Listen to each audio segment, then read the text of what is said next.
महाराष्ट्र माझा मराठी न्यूज प्रस्तुत करता Sunfriend power solar solution private limited. प्रत्येक सणासाठी, प्रत्येक नात्यासाठी विश्वासाचं एकच नाव, ममता ज्वेलर्स उरण। शुद्ध सोनं, सुंदर दागिने, ममता ज्वेलर्स।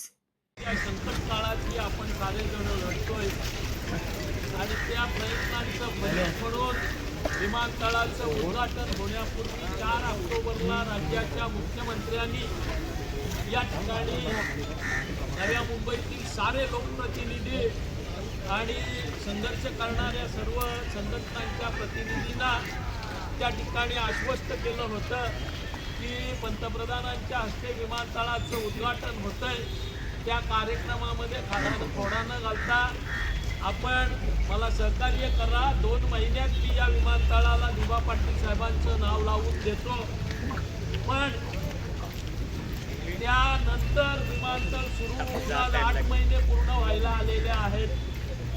मुख्यमंत्र्यांना त्यांच्या आश्वासनाची आठवण करून द्यावी म्हणून आपण या ठिकाणी आपली समाज भगिनी, आपली कन्या रश्मिता पोपेटा हिनं जे उपोषण सुरू केलेलं होतं, त्या उपोषणाच्या दरम्यान एक निर्णय घेतला की कोडगं शासन, कोडगं प्रशासन या ठिकाणी या भगिनीच्या जीवाशी खेळतंय। आपण तिला विनंती केली की हे शासन असंवेदनशील आहे, गेंड्यापेक्षाही आणखी कसली जाड कातडी असेल तर त्या कातडीचा आहे, त्यामुळे तू तुझ्या जीवाशी खेळू नको। आपण हा विषय मार्गस्थ लागावा म्हणून एक आंदोलन संघटित करू आणि त्या ठिकाणी आपण या आजच्या आंदोलनाची घोषणा केली होती।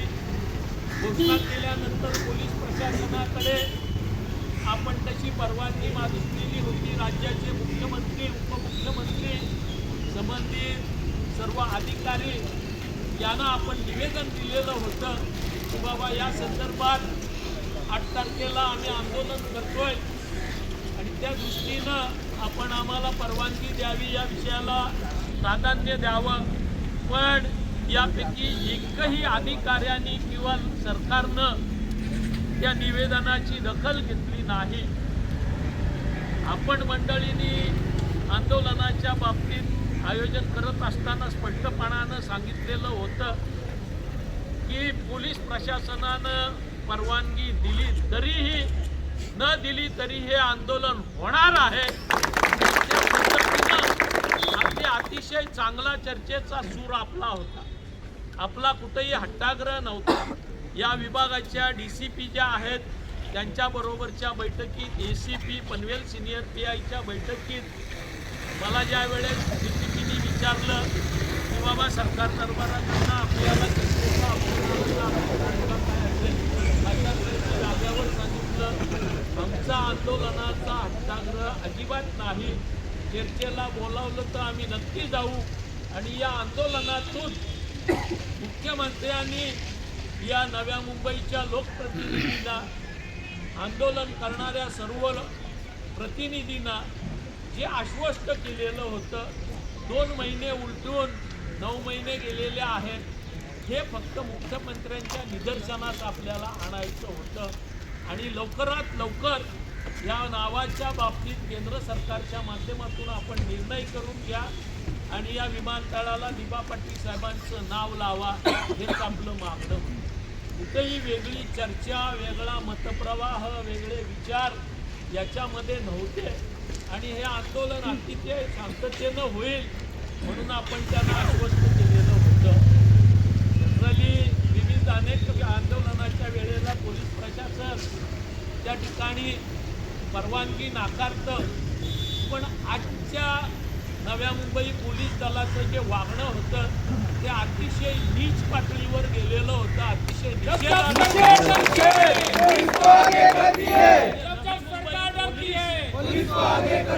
तानाशाही नहीं चलेगी, नहीं चलेगी, नहीं चलेगी, दमनशाही नहीं चलेगी, नहीं चलेगी, नहीं चलेगी। नवी मुंबई पोलीस महाराष्ट्र शासनाचं नोकर आहे की आणखी कुणाचं नोकर आहे असे प्रश्न पडावे अशा पद्धतीनं त्या ठिकाणी पोलिसांची वागणूक होती। काल रात्रीही मी जाऊन स्वतः सांगितलेलं होतं की बाबा आम्ही आंदोलन करतो, आपण समंजसपणे करूया, कारण कुणाच्याही मनामध्ये काही वेगळा इस्लामध्ये वोटिंग असेल त्यांच्या गुन्हे शाखेचं ते आणि कुणाचं की हे होणार आहे ते होणार आहे, पण आम्ही ज्यावेळेस सांगतो तेव्हा आम्ही जबाबदारीनं सांगतो आणि तशा बंदोबस्तही आम्ही केलेला होता की मोर्चेकऱ्यांनी दुसरीकडं कुठेही ढुकून बघूही नये.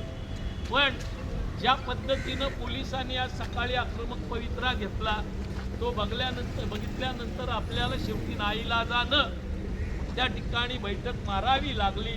पोलिसांनी आपल्याला खासदार साहेबांसहित सर्वांना अटक करून आणले, या ठिकाणी बसवले. दुर्दैवाची बाब अशी की पोलीस जसं मेरा गाव मेरा देशमध्ये गुंड जाग्यावर जातात तसे पनवेलला अडवत होते, कामोठ्याला अडवत होते, कळबोलीला अडवत होते, खारघरला अडवत होते, CBDला अडवत होते, सानपाड्याला अडवत होते.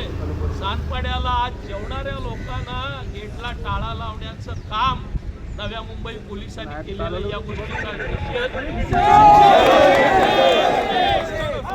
जनसेवक म्हणवणाऱ्या आणि जनतेनं कराच्या रूपानं भरलेल्या टॅक्सच्या पैशातून पगार घेणाऱ्या अधिकाऱ्यांकडून अशा वागण्याची, अशा वर्तणुकीची अजिबात अपेक्षा कुणालाही नसते. सांगणारं काय, उतावरनं काही शेळ्या हाकतील, पण त्या ठिकाणच्या पोलीस अधिकाऱ्यांनी, वरिष्ठ पोलीस अधिकाऱ्यांनी विचार करायला हवा.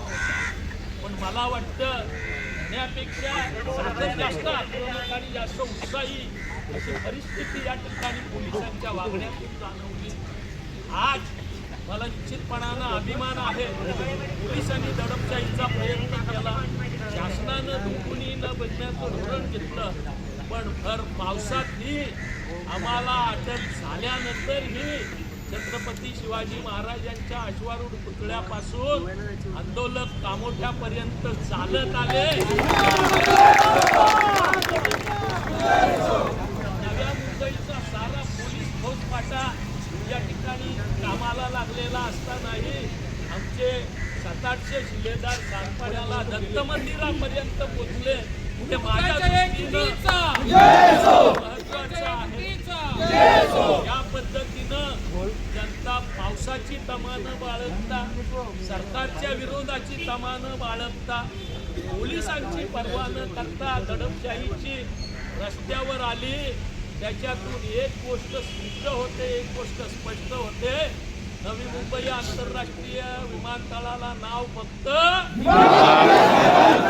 आणि त्यासाठी आज जरी बाळामामा आजच्या आपल्या लाईनची घोषणा करतील, पण त्याच्यानंतरही हा विषय आणखी तीव्रतेनं, आणखी चिकाटीनं, आणखी जिद्दीनं आपणा साऱ्यांना लावून धरावा लागणार आहे. आणि जोपर्यंत नवी मुंबई आंतरराष्ट्रीय विमानतळाला दिबा पाटील साहेबांचं नाव लागत नाही तोपर्यंत आपण स्वस्थ बसणार नाही.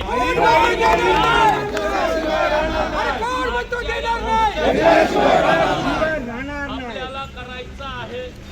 मी या आंदोलनासाठी का प्रयत्नरत असणाऱ्या माझ्या साऱ्याच सहकाऱ्यांचं नावं घेत बसण्यापेक्षा माझ्या साऱ्या सहकाऱ्यांचं, ज्यांनी हे आंदोलन यशस्वी करण्यासाठी प्रयत्न केले, त्यांचं मनापासून आभार व्यक्त करतो. या आंदोलनामध्ये सहभागी झालेल्या माझ्या साऱ्या सहकाऱ्यांचं, बंधू भगिनींचं, माझ्या तरुण सहकाऱ्यांचं मनापासून आभार व्यक्त करतो. आणि हीच धग, हीच भावना भविष्याच्या कालखंडात. ह्या चॅनलला लाईक करा, सबस्क्राईब करा आणि पाहत रहा महाराष्ट्र माझा मराठी न्यूज.